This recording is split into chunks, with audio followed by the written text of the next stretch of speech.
మాఘపురాణం 2వ అధ్యాయం. దిలీప మహారాజు వేటకు బయలుదేరుట. దిలీపుడను మహారాజు అనేక యజ్ఞయాగాది క్రతువులొనర్చిన గొప్ప పుణ్యాత్ముడు. అతడు తన రాజ్యమందలి ప్రజలను తండ్రి వలె అన్ని విధములా కాపాడుచుండెను. ఒకనాడా భూపాలునకు వేట నిమిత్తం అడవికి పోవలనన్నడి కోరిక కలిగెను. మనసున కలిగిన కోరికను ఎట్టి వారలకైనను నెరవేర్చుకొనుట సహజమే కదా. ఆ విధంగానే దిలీప మహారాజు వేటకు పోవ నిశ్చయించి వేటకు కావలసిన సమస్త వస్తువులను సిద్ధం చేసి వేట దుస్తులు ధరించి సైన్య సమేతుడై వెడలెను. దిలీపుడు వేటకు వెళ్ళిన అడవి క్రూర మృగములతో నిండి ఉన్నది.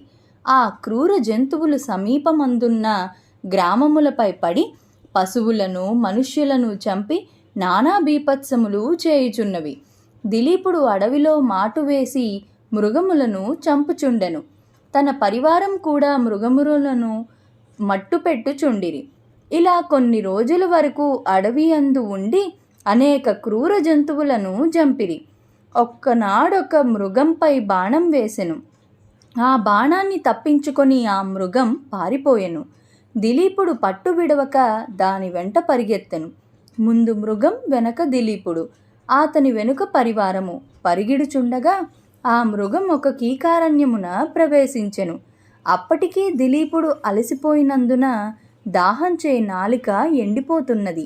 నీటి కొరకు పరివారమంతా వెదుకుచుండిరి. అదృష్టం కొలది ఆ సమీపంలో ఒక సరస్సు కనిపించినది.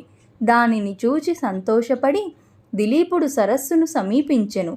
ఆ సరస్సు అంతులేని తామర పువ్వులతో నిండి అతి మనోహరముగా నుండెను. దిలీపుడు అతని పరివారము తృప్తిదీరా నీరు త్రాగిరి. గట్టుపైన ఉన్న వటవృక్షం క్రింద అలసట తీర్చుకొనుచుండగా దిలీపుడు వేటలో చెల్లాచెదురుగా తరిమివేసిన పులులు, సింహాలు, అడవి పందులు మొదలగు జంతువులు కూడా ఆ సరస్సు వద్దకే వచ్చి చేరినవి. దిలీపుడు అతని పరివారము వాటిని చూచి గురిపెట్టి బాణములను వేసి చంపిరి. దిలీపుడు సంతోషించి వాటి చర్మానలను ఒలిపించి తన నగరమునకు బయలుదేరి వెళ్ళిపోవుచుండెను. అటుల ఇంటి ముఖం పెట్టి వెళ్ళుచున్న సమయమున మార్గమందు ఒక సద్బ్రాహ్మణుడు ఎదురయ్యెను.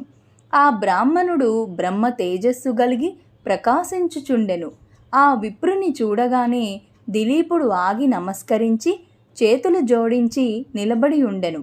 ఆ బ్రాహ్మణుడును క్షణమాగి ఆ రాజును గాంచి ఈతని ముఖవర్చస్సు చూడగా గుణవంతుని వలేనున్నాడు, ఈతనికి ఏదైనా ఉపకారం చేయుట మంచిది అని మనసులో తలచి, మహారాజా, శుభకరమైన ఈ మాఘమాసంలో సరస్సు దగ్గరలో ఉన్నను అందులో స్నానం చేయకుండా ఇంటికి పోవుచున్నావేమి? మాఘమాస మాహాత్మ్యం నీకు తెలియదా అని ప్రశ్నించెను. ఆ బ్రాహ్మణుని మాటలకు దిలీపుడు ఆశ్చర్యపడి ఆ వృద్ధ బ్రాహ్మణుణ్ణి చూచి, విప్రమోత్తమ, అటుల ప్రశ్నించారేమిటి అని ఆశ్చర్యంతో పలికెను. పరమ పావనమైన మాఘమాసం కదా అని జ్ఞాపకం చేయుచుంటినని బ్రాహ్మణుడు పలికెను. చిత్తము స్వామి, నాకు గుర్తులేదు. రాజప్రాసాదమునున్న పురోహితులు చెప్పుయుందురు.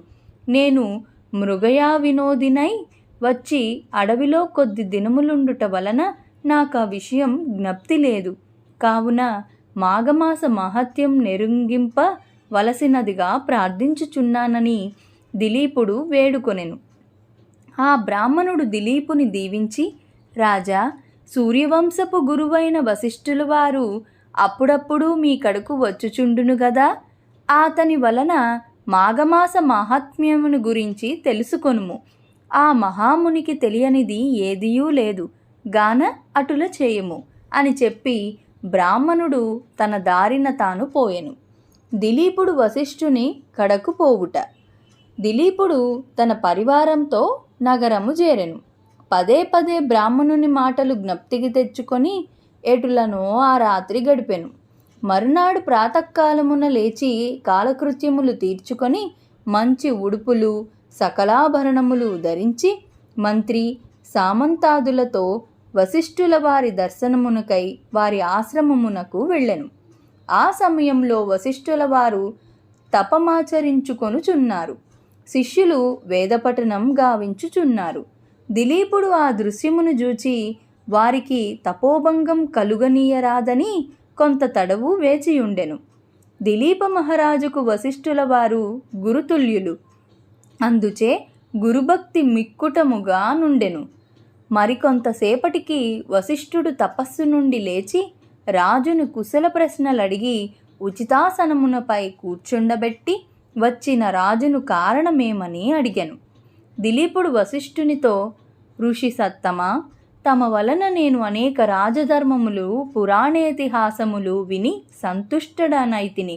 కానీ మాఘమాస మహాత్యము గాని దాని ధర్మములు గాని తెలియనందున ఆ విషయము తమ నుండి తెలుసుకొనగోరి తమ వద్దకు వచ్చి తిని గాన పరమ పావనము మంగళప్రదము అయిన మాఘమాస మహాత్యమును వివరించవలసిందిగా కోరుచున్నాను అనెను. అవును మహారాజా, నీవు కోరిన కోరిక సమంజసమైనదే. మాఘమాసం యొక్క మాహాత్మ్యము ప్రతి ఒక్కరూ తెలుసుకొని తరించవలసిన ఆవశ్యకత ఎంతైనా గలదు. మాఘమాసం యొక్క మహాత్మ్యమును వర్ణింప నాకు కూడా శక్యము కాదు. ఇతర దినములలో చేయు క్రతువులు గాని యాగములు గాని ఇవ్వనంత ఫలము కేవలం మాఘమాసంలో చేయు నదీ స్నానము వలన గొప్ప ఫలము కలుగును.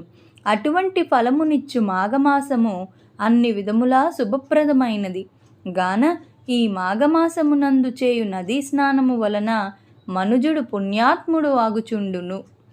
అంతేకాదు మాఘము అన్ని విధాలా పుణ్యప్రదమైనది.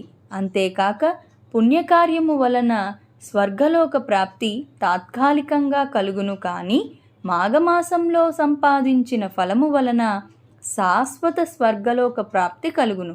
ఇంతకన్నా మహత్తుగలది మరొకటి లేదు. రేపు 3వ అధ్యాయాన్ని అప్లోడ్ చేస్తాను. అంతవరకు సెలవు. నమస్కారం.